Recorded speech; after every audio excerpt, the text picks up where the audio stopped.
조국의 배신 어떤 게 있는지 우리 홍철기 기자가 준비를 열심히 했습니다. 예, 제가 어제 조국은 사실상 배신한 상황으로 보인다라는 보도를 드린 바가 있습니다. 그런데 신의 한 수만 그런 보도를 하는 것이 아니라 이제는 메이저 언론들까지도 똑같은 얘기들을 시작을 했습니다. 누가 봐도 이상하기 때문에. 그리고 또 아마 신의 한 수에서 아이디어를 얻었을 가능성이 있죠. 어쨌든 모 일간지에서 보도한 내용을 소개해드리도록 하겠습니다.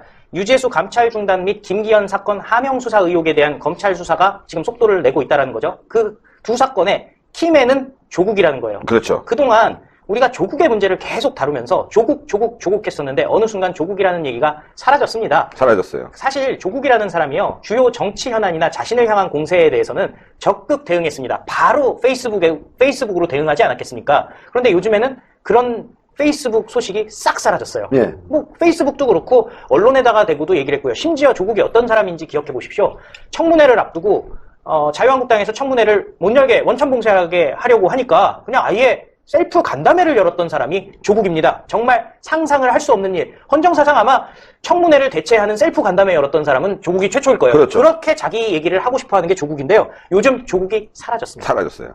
자, 조국은요, 후보자 때는 이런 셀프 설명회를 검찰을 개혁을 위한 공적 임무라고 생각했다는 거죠. 그래서 후보자 시절에 장관직 수행 자체를 문재인 정부의 검찰 개혁을 위한 소명이라고 생각했다고 알려지고 있습니다. 제가 알려지고 있습니다를 왜 붙이냐면요, 꼭 그렇지는 않을 것 같아요. 그러니까, 그냥 개인적인 역사를, 개인적인 얘기. 예, 개인적인 폼 잡는 걸 좋아했던 사람이지. 야망이 큰 사람이에요. 야망도 아니고요. 그냥 폼 잡는 걸 좋아했던 폼 잡는 거. 폼 잡는 거, 멋있어 보이는 거, 이런 거 좋아했던 사람이에요. 여학생들한테 꽃다발 받는 거 좋아했던 사람입니다.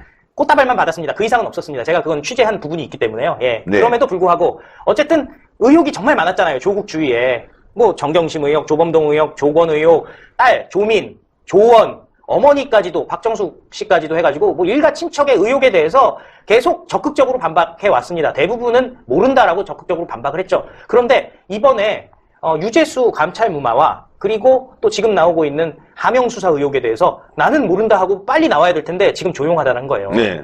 그래서 이것은 왜 그런지 다들 궁금해하고 있는 거고, 기자들도 궁금해하고 국민들도 궁금해했는데 이 기자는 이렇게 설명을 했던 거죠. 그때는 스스로를 방어하는 것도 공적 임무였다고 생각을 한다. 근데 제가 봤을 때는 장관이 되고 싶었던 거죠. 그렇죠. 장관이 되고 싶어서 철저하게 방어를 하려고 노력을 했던 겁니다. 그런데 지금은 잘렸습니다. 그래서 자연인으로 돌아간다고 분명히 얘기를 했거든요. 그래서 이제는 철저하게 방어를 할 필요가 없습니다. 이제 남의 일이다. 나는 모르는 일이다. 이렇게 생각을 할 수도 있는 거죠. 어쨌든 지금은 그냥 싹 사라졌습니다. 뭐 이 해석은 이렇습니다. 조국이 정치적, 법적 부담을 무릅쓰면서 목소리를 낼 이유는 별로 없다는 것. 그리고 조국의 가족 비리 의혹은 정권 차원의 문제는 아니고 개인 문제 아니냐. 이래서 자연인 조국은 말이 없다. 이런 얘기가 나온다는 거예요. 그런데 청와대의 감찰 무마와 하명 수사 의혹은 권력형 게이트입니다. 여기에 같이 배를 탔다가는 조국도 평생을 감방에서 썩을 수도 있는 사안이거든요. 그렇죠. 근데도 왜 스스로를 방어하지 않고 있느냐라는 질문이 또 제기될 수가 있는 거예요. 이 사람들은 이렇게 얘기해요. 조국의 부주의한 한마디가 본인은 물론이고 문재인 정부에 타격을 입힐 수 있는 만큼 극도로 조심스러운 태도는 당연한 거 아닌가라고 얘기를 하고 있습니다. 그런데요, 바로 여기서 핵심이 나옵니다. 네. 조국이 청와대와 침묵의 보조를 맞추는 것이라는 해석도 있고요. 또한 반대로 청와대 핵심부의 정확한 기류 혹은 검찰의 의도를 파악하지 못해서 불가피한 침묵을 택한 것이라는 두 가지의 관측이 나오고 있다는 거죠. 네. 저희가 봤을 때는 청와대 핵심부의 정확한 기류가 이제는 조국에게 전달이 되지 않는 것 같습니다. 그러니까 소통이 지금 끊어진 것이고 조국은 지금 살기 위해서라도 진실을 말할 수뿐이 없는 거 아니겠습니까? 맞습니다. 지금 다 조국에 뒤집어 씌우려고 하는 분위기가 있었는데 그걸 조국이 거부하는 상태가 된 거예요. 아까 그 차량 안에 있던 사진 보면 그게 청와대 캠프에 있던 문재인 캠프에 있던 사람이 차량을 끌고 나온 맞습니다. 거 아닙니까? 근데 그 차량도 지금 쓰지 않고 있고 조국은 지금 모처에 있단 말이죠. 집에 있다는 얘기도 있고 모처에 있다는 얘기도 있습니다, 여러분들. 근데 제가 들은 정보에 의하면 조국이 상당 부분 지금 묵비권을 행사하는 것으로 나오고 있지만 상당 부분 윤석열 총장에게 협조하고 있다. 이런 얘기도 지금 흘러나오고 있습니다. 그럴 수밖에 없는 것이요. 이 보도에서도 나온 얘기가 정치권에서는요, 여권이 이번 사건을 조국선에서 털고 가려고 할 것이다라고 이미 인터뷰가 된 바가 있습니다. 여권은 당연히 조국선에서 꼬리를 자르려고 할 수밖에 없어요. 그럼 왜냐?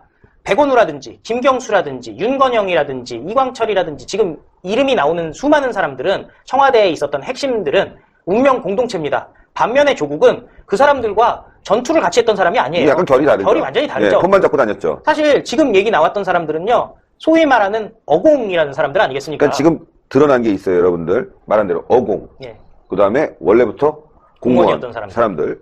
그런데 지금 백원우가 그렇죠. 사실 경력이라든가 문재인과의 거리라든가 이런 걸 포함한다면은 민정수석이 돼도 아무런 하자가 없는 사람이 돼도 불구하고 조국 밑에서 비서관을 했단 말이에요. 예. 그 당시만 해도 사람들이 이해를 못했어요. 근데 지금 보니 족고봉이 된 거죠. 꼬봉이 된 거죠. 숨어서 정말 핵심 사안들, 선거와 관련된 개입 사안들 이런 것들은 백원우가 했고 조국은 그야말로 꼬봉 역할만 한 것처럼 지금 나오고 있는 거 아니겠습니까? 여기에 이제 조국이 분노했다는 거예요. 게다가 자기한테 다 뒤집어 씌우고 있다는 것에 대해서 굉장히 분노하고 있다. 그래서 조국이 지금 검찰에 협조하고 있는 것은 아니냐. 그래서 자기 말을 할 수 없는 상태가 됐다. 게다가 또 지금 여러분들 보도에 따르면 말이죠. 이 좌파 인사들이 조국 때문에 좌파가 무너졌다. 대재앙이 왔다. 이렇게 얘기하면서 조국과의 거리를 하나하나 다 끊었단 말이죠. 그렇죠. 예, 조국과 연락이 안 되고 있습니다. 그 외로움. 예, 그동안 잘난 척하고 멋진 척하고 뭐 세상에 군자인 양 선인 양 행세했지만 지금 조국은 굉장히 외로운 상태. 그리고 지금 조국이 뭐 내가 조국이다 이런 그 시위대도 지금 사라졌단 말이에요. 사라졌죠. 예. 그 사람들은 다 문재인 구출을 위해서 맞습니다. 문재인 문바들의 모임 아니겠습니까? 결국은 그래서 조국이 지금 자기 선택을 바로 문재인이 아닌 윤석열을 선택해서 상당 부분 정보를 제공했다 이런 얘기가 지금 법조계에서 흘러나오고 있습니다. 조국의 진술 거부권은요, 서울중앙지검에서 이루어졌습니다. 서울중앙지검에서 다뤘던 일들은요, 정경심이라든지 조건이라든지 조국 일가의 비리 의혹에 대한 것들입니다. 이 부분에 대해서는요, 조국이 가장으로서, 장손으로서 아마 진술 거부권을 행사했을 겁니다. 그런데 지금 서울 동부지검에 있는 유재수 감찰 무마건은요, 네. 문재인 게이트로 갈 수 있는 거고요. 그것이 만약 조국이 꼬리 잘림을 당한다면은 정말 우리는 생각할 수도 없이 그냥 노후를 방에서 보내야 되는 일이 깜빵이죠. 예, 방이라고 그렇죠. 하니까 구치소에서 한 몇 개월 있다가 교도소에서 노후를 보낼 수밖에 없을 정도로 큰 사건 아니겠습니까? 네. 그런 큰 사건에 대해서는 본인이 가만히 있을 수가 없는 거죠. 그리고 무엇보다 본인 바로 밑에서 일했던 박형철이 조국이 지시해서 했다라고 지금 다 불었다는 거 아니겠습니까? 그러면 그렇죠. 조국 입장에서는 박형철은 자기 밑에 사람이니까 당연히 조국이 시켰어요라고 얘기하겠지만은 조국은 그래요. 내가 다 시켰고 다 내 생각이고 다 내가 책임을 지겠습니다. 모든 책임은 다 저의 것입니다라고 얘기를 할 사람이 절대 아니잖아요, 조국은. 그리고요. 예. 예, 그 사람은 그럴 사람이 아니에요. 그렇죠. 문재인 대통령이 나를 민정수석 시켜주고 나를 믿어서 법무장관까지 시켜줬으니 그리고 온 국민들이 조국은 안 된다라고 얘기함에도 불구하고 임명 강행까지 해줬으니 나는 목숨을 내놓더라도 문재인밖에 없다라고 얘기할 사람이 아닌 거예요. 조국은 그냥 자기가 잘난 맛에 사는 사람이었던 거예요. 그러니까 당연히 아내의 사건이라고 얘기하고 본인은 빠지려고 했던 사람이잖아요. 그 성격이라면 이미 빠져도 10번은 빠졌을 겁니다. 분명히 불었을 겁니다. 내가 한 게 아닙니다. 박형철은 제가 했다고 하는데 저도 누구에겐가 지시를 받았어요. 라고 얘기했습니다. 지금 말이죠. 조국이 알고 있는 게 한두 개가 아니에요. 맞죠. 예, 가족 문제가 있지 않습니까? 가족 문제. 그래서 조국이 견딜 수 있었던 거고 지금도 견디는 게 아닌가 생각되거든요. 문다혜, 문준영, 그리고 김정숙과 관련된 이야기는 조국이 제일 많이 정보를 가지고 있다. 이렇게 볼 수 있는 거 아니겠습니까? 그래서 지금 청와대가 이러지도 저러지도 못하는 거예요. 저 같으면은 두 개는 얘기하고 한 개는 가지고 있을 수 있을 거예요. 네. 예, 그래서 청와대가 조국에 대해서 어떤 압력을 행사하고 싶어도 윤석열과 손을 잡아도 지금 건드릴 수가 없는 거예요. 그럴 수밖에 없죠. 뭘 터뜨릴지 모르기 때문에. 그럴 수밖에 없기 때문에 사실 조국이 보면은 눈치가 없잖아요. 그냥 자기 하고 싶은 말을 막 하는 사람이지 않습니까? 사실 한일 관계 문제가 생겼을 때도 죽창가를 불렀던 게 조국이에요. 근데 그때 많은 사람들이 우려했죠. 그때 자기가 힘이 센 줄 알고 이제 아주 기고만장해진 그런 상태 아니겠습니까? 사실 문재인 정권에서도 외교 관계라는 건 굉장히 민감하지 않습니까? 철저하게 통제돼서 움직이고 전략적으로 움직여야 되는데 그 전략적인 가이드라인을 부수고 뛰쳐나온 게 조국이었습니다. 그러니까 어떻게 보면은 좀 본인들의 보조를 마치지 못하는 눈치 없는 사람이 조국이었던 거예요. 그러다 보니까 뭐 시키는 일이라면은 아마 그냥 하거나 백원우가 알아서 하겠다 그러면 그냥 그러세요 하고 했을 거예요. 근데 문제는 뭐였냐면은 문재인도 조국을 믿지를 못했던 거예요. 근데 믿지 못하면은 민정수석을 일찌감치 그만두게 했어야 되는데 너무 오랫동안 한 거예요. 그러니까 당연히 문재인 일가에 대한 비밀을 안 가르쳐주려고 해도 백원우가 알아서 다 하려고 해도 일부는 알 거 아니에요. 그렇죠. 네. 결제 라인에 있기 때문에. 결제 라인이 있기 때문에 알 수밖에 없어요. 그러다 보니까 고육지책으로 생겨난 게 법무부 장관을 시키자. 어차피 지난번에 보셨지만은 법무부 차관한테 직보시켜가지고 문재인이 직접 법무부 장관 노릇을 할 수 있는 사람 아니겠습니까? 사실 법을 놓고 보면요. 오상방위도 모르는 조국보다 문재인은 변호사 했고 사실 통과한 사람이기 때문에 법을 더 잘 알아요. 그럼에도 불구하고 문재인이 그 수많은 판검사 출신들을 제끼고 조국을 법무장관 앉히려고 했던 거는 법을 모르는 사람을 앉히려고 했던 거고 조국을 법무부 장관에 앉힘으로써 사고를 안 치게 하려고 했던 거예요. 그러니까 정권 끝까지 조국은 내가 데리고 가겠다. 김태우 수사관이 왜 박형철이 청와대에서 나오지 않고 있냐. 박형철이 자연인이 되면 사고 칠까봐라고 얘기를 했잖아요. 그러니까. 똑같이 조국이 자연인이 되면 사고 칠까봐 문재인이 끝까지 데려갔던 거예요. 근데 데려갈 수가 없는 사안이 돼버린 거죠. 지금 말이죠. 조국이 장관이 되기 전 논란이 크게 됐지 않습니까? 딸 문제로 인해서 엄청나게 일파만파 일이 커지면서 그때 사모펀드 문제는 나왔지만 살짝 가려졌었단 말이에요.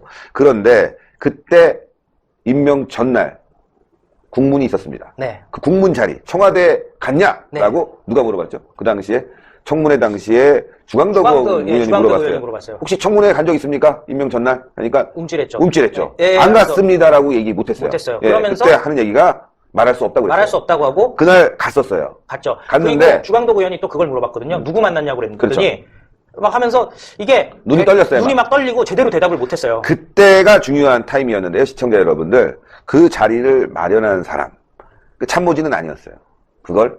그 자리를 마련한 사람에 대해서 많은 사람들이 얘기를 하고 있는데 가장 의혹의 인물은 바로 김정숙. 그럴 가능성이 매우 높죠. 예. 김정숙이 왜 그러면 굳이 그 논란의 주인공을 대통령과 만나서 법무부 장관에 임명을 하게 했느냐. 그건 바로 우리가 얘기하고 있는 가족 문제. 어쩔 수 없이 알았던 가족 문제라든가 여러 가지 청와대에 있었던 그 비하인드 스토리를 조국이 알았고 이 사람은 원래부터 같은 사람이 아니라 말 그대로 얼레벌레 왔는데 알고 있기 때문에 밖에 나가면 터질 수 있으니까 그래도 함께 해야 될 부분이 있다. 조국도 그걸 강변했을 겁니다. 내가 해결하겠다. 그래서 그때 그랬지 않습니까? 조국이. 내가 해결하겠다. 법무부 장관이 돼서 해결하겠다. 해결을 한다는 게 이제 검찰 개혁이라는 하나의 명분이었던 거고 그렇죠. 자기 문제를 해결하려고 한 거예요. 해결을 했어요. 지금 여러분도 아시겠지만 비공개 소환되고 있죠. 예, 지금 또 피의사실 공표도 제대로 안 되고 있죠. 자기 문제 해결하고 나간 거예요. 일단은 감춰놨어요. 살기 위해서. 그런데 그 이후 과정 처벌을 받아야 되고 가족은 지금 벌써 부인이 구속됐고 자기 동생이 구속됐지 않습니까? 그 상황에서 조카도 구속됐고 이제 어머니도 조사를 받을 판이고 그렇죠. 예, 예, 자기도 구속될 상황이에요. 딸도 소환을 2번 받았고요. 거기에서 받았어요. 네. 전해 들은 얘기는 딸이 기소되는 것에 대해서 완전히 쇼크를 먹었다는 거예요. 그래서 검찰의 편을 들 수뿐이 없다. 협조할 수뿐이 없다. 결국 문재인을 배신할 수뿐이 없다. 이게 답이 나왔다는 거 아닙니까? 그러니까 예를 들어서 개인적으로 횡령한 부분이라든지 정경심이 뭐 했던 일들 같은 경우 보면은 그렇게 오래 살지 않을 만한 일들이 많아요. 특히 조국이 나는 몰랐다라고 얘기한다면요. 뭐 공직자윤리법 정도 돼가지고 그냥 뭐 잠깐 살 거예요. 정경심이야 좀 오래 살아야 되겠지만은. 그리고 딸도 살릴 수가 있죠. 지금 최근에 보면은 그 딸 조민이라든지 뭐 이런 부정입학 얘기들이 싹 들어갔잖아요. 최근에 그런 얘기들이 나오지 않아요. 사건을 사건으로 덮고 있는 거예요. 네. 조국은. 사건을 사건으로 덮었습니다. 그렇기 때문에 자기 부인도 얼레벌레에서 약게 처벌받고 자기도 얼레벌레에서 약게 처벌을 받고 모든 문제는 문재인 정권으로 지금 가고 있는 겁니다. 그렇죠. 자연스럽게 큰 쪽으로 가고 있는 거예요. 흐름이 글로 가고 있다는 겁니다.